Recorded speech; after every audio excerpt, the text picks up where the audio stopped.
주님의 이름으로 평강을 기원합니다. 오늘도 매일 성경과 함께 하나님의 은혜와 축복이 가득하시길 기원합니다. 우리가 읽고 듣는 성경 본문은 개정 공동 성서정과 다해에 의한 매일 성경 본문입니다.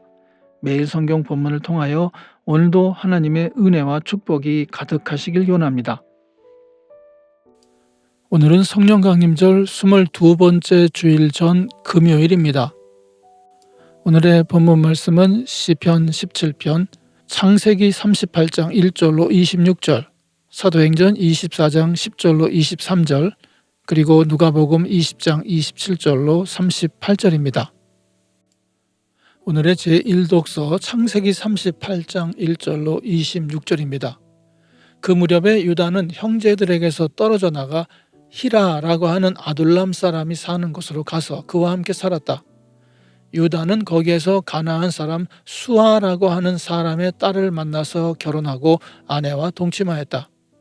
그가 임신하여 아들을 낳으니 유다가 그 아들 이름을 에르라고 하였다. 그가 또 임신하여 아들을 낳았다. 이번에는 아이의 어머니가 그 아들 이름을 오난이라고 하였다. 그가 또다시 아들을 낳고 이름을 셀라라고 하였다. 그가 셀라를 낳은 곳은 거십이다. 유다가 자기 맏아들 에르를 결혼시켰는데 그 아내의 이름은 다말이다. 유다의 맏아들 에르가 주님께서 보시기에 악함으로 주님께서 그를 죽게 하셨다. 유다가 오난에게 말하였다. 너는 형수와 결혼해서 시동생으로서의 책임을 다해라. 너는 내 형의 이름을 이을 아들을 낳아야 한다. 그러나 오난은 아들을 낳아도 그가 자기 아들이 안 되는 것을 알고 있었으므로 형수와 동침할 때마다 형의 이름을 이을 아들을 낳지 않으려고 정액을 땅바닥에 쏟아버리곤 하였다. 그가 이렇게 한 것이 주님께서 보시기에 악하였다. 그래서 주님께서는 오난도 죽게 하셨다. 유다는 자기의 며느리 다말에게 말하였다. 나의 아들 셀라가 다 클 때까지 너는 내 친정 아버지 집으로 돌아가서 과부로 살고 있거라. 유다는 셀라를 다말에게 주었다가는 셀라도 제 형들처럼 죽을지 모른다고 생각하였다. 그 뒤에 오랜 세월이 지나서 수아의 딸 유다의 아내가 죽었다. 곡을 하는 기간이 끝났을 때에 유다는 친구 아둘람 사람 히라와 함께 자기 양들의 털을 깎으러 딥나로 올라갔다. 다말은 너의 시아버지가 양털을 깎으러 딥나로 올라간다 하는 말을 전해 듣고서 과부의 옷을 벗고 너울을 써서 얼굴을 가리고 딥나로 가는 길에 있는 에나임 어귀에 앉았다. 그것은 막내 아들 셀라가 이미 다 컸는데도 유다가 자기와 셀라를 짝지어주지 않았기 때문이다. 길을 가던 유다가 그를 보았지만 얼굴을 가리고 있었으므로 유다는 그가 창녀인 줄 알았다. 그래서 유다는 그가 자기 며느리인 줄도 모르고 길가에 서 있는 그에게로 가서 말하였다. 너에게 잠시 들렀다가마 자 들어가자.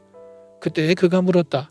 저에게 들어오시는 값으로 저에게 무엇을 주시겠습니까? 유다가 말하였다.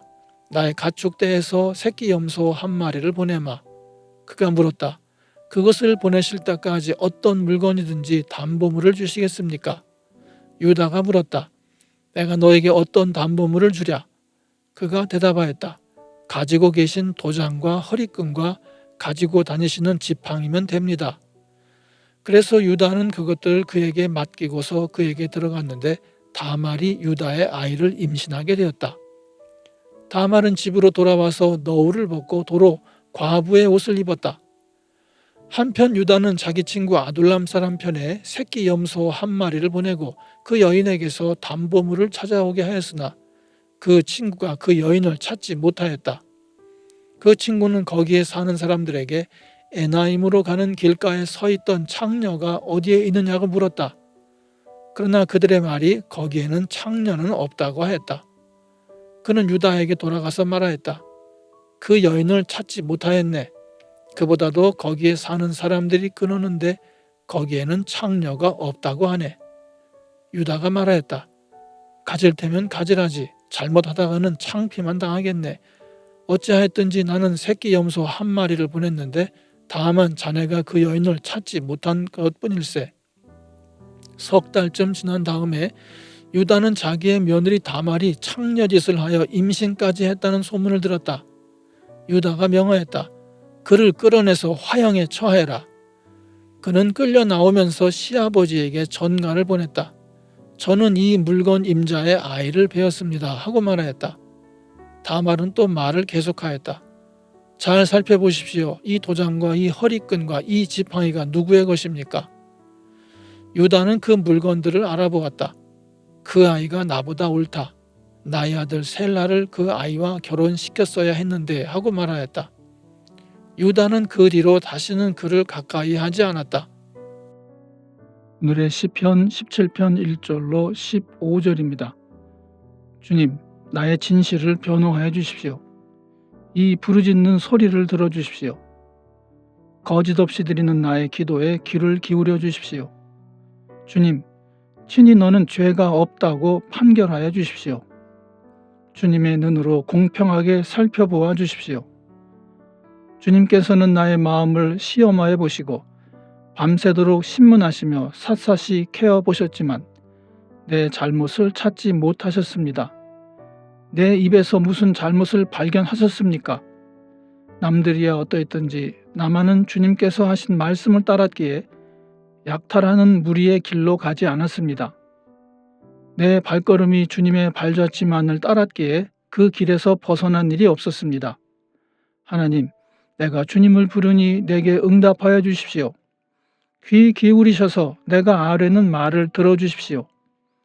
주님의 미쁘심을 크게 드러내 주십시오. 주님께로 피하는 사람을 오른손으로 구원해 주시는 주님, 나를 치는 자들의 손에서 나를 건져주십시오.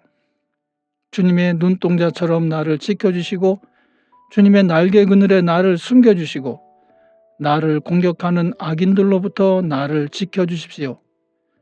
나의 생명을 노리는 원수들이 나를 둘러싸고 있습니다. 오늘의 제2 독서입니다. 그때의 총독이 바울에게 말하라고 머리를 끄덕이니 바울이 대답하였다. 총독님께서 여러 해 동안 이 나라의 재판장으로 계신 것을 내가 알고 있습니다. 그러므로 나는 기쁜 마음으로 내가 한 일을 변호하겠습니다. 내가 예루살렘에 예배하러 올라간 지 열 이틀밖에 되지 않았다는 것은 총독님께서도 곧 아실 수 있습니다. 그리고 나를 고발한 사람들은 내가 성전에서나 회당에서나 성내에서 누구와 논쟁을 하거나 군중을 선동해서 모으거나 하는 것을 보지 못하였습니다. 지금 그들은 내가 한 일을 들어서 고발하고 있지만 총독님께 아무 증거도 제시할 수 없습니다. 그러나 나는 총독님께 이 사실을 고백합니다. 그것은 내가 그들이 이단이라고 하는 그 도를 따라서 우리 조상의 하나님을 섬기고 율법과 예언서에 기록되어 있는 모든 것을 믿는다는 사실입니다. 그리고 나는 하나님께 소망을 두고 있는데 나를 고발하는 이 사람들도 그 소망이 이루어지기를 고대하고 있습니다. 곧 그것은 의로운 사람들과 불의한 사람들의 부활이 장차 있으리라는 것입니다. 그러므로 나도 언제나 하나님과 사람들 앞에서 거리낌 없는 양심을 가지려고 힘쓰고 있습니다. 나는 내 결례에게 구제금을 전달하고 하나님께 제물을 바치려고 여러 해 만에 고국에 돌아왔습니다.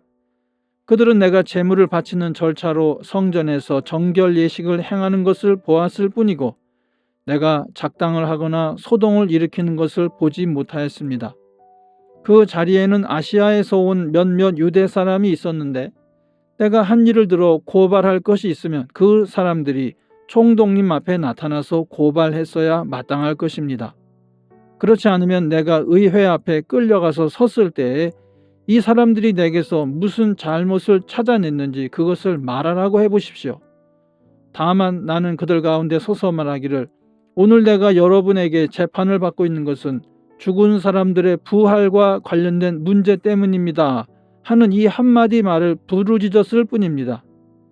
벨릭스는 그 도와 관계된 일을 자세히 알고 있었으므로 천부장 루시아가 내려오거든 당신들의 소송을 처리하겠소 하고 말하고서 신문을 연기하였다. 그리고 백부장에게 명령하여 바울을 지키되 그에게 자유를 주고 그의 친지들이 돌보아주는 것을 막지 말라고 하였다. 아멘. 성령 강림절 22번째 주일의 복음서 말씀입니다. 부활이 없다고 주장하는 사두개파 사람 가운데 몇 사람이 다가와서 예수께 물었다. 선생님, 모세가 우리에게 써주기를 어떤 사람의 형이 자식이 없이 아내를 남겨두고 죽으면 그 동생이 그 형수를 맞아들여서 뒤를 이을 아들을 자기 형에게 세워주어야 한다 하였습니다. 그런데 7 형제가 있었습니다. 마지가 아내를 얻어서 살다가 자식이 없이 죽었습니다. 그래서 둘째가 그 여자를 맞아들였고 그 다음에 셋째가 그 여자를 맞아들였습니다. 7 형제가 다 그렇게 하였는데 모두 자식을 남기지 못하고 죽었습니다. 나중에 그 여자도 죽었습니다. 그러니 부활 때 그 여자는 그들 가운데서 누구의 아내가 되겠습니까? 7이 다 그 여자를 아내로 맞아들였으니 말입니다. 예수께서 그들에게 말씀하셨다. 이 세상 사람들은 장가도 가고 시집도 가지만 저 세상과 죽은 사람들 가운데서 살아나는 부활에 참여할 자격을 얻은 사람은 장가도 가지 않고 시집도 가지 않는다. 그들은 천사와 같아서 더 이상 죽지도 않는다. 그들은 부활의 자녀들이므로 하나님의 자녀들이다. 죽은 사람들이 살아난다는 사실은 모세도 가시나무 떨기 이야기가 나오는 대목에서 보여주었는데 거기서 그는 주님을 아브라함의 하나님, 이삭의 하나님, 야곱의 하나님이라고 부르고 있다. 하나님은 죽은 사람들의 하나님이 아니라 살아있는 사람들의 하나님이시다. 모든 사람은 하나님과의 관계 속에서 살고 있다. 아멘. 이것이 오늘 우리에게 주시는 하나님의 말씀입니다. 하나님께 감사드립니다. 오늘도 주님의 사랑과 은혜 그리고 축복이 충만하시길 기원합니다. 주님께서 인자하심으로 여러분에게 얼굴을 드시고 평강 주시기를 기원합니다. 이 채널을 방문해 주셔서 감사드립니다. 기도를 부탁드립니다. 이 채널을 통하여 주님의 말씀이 선포되고 개정 공동 성서정과의 매일 성경 읽기 운동이 세계적으로 크게 일어나서 성도님들이 매주마다 각 교회 목사님들의 주일 설교를 통하여 은혜를 받는데 도움이 되는 채널이 되도록 기도해 주시길 부탁드립니다. 아울러 구독과 좋아요, 알림 설정을 해주시면 감사드리겠습니다. 오늘도 행복한 하루가 되시길 축원합니다. 아멘.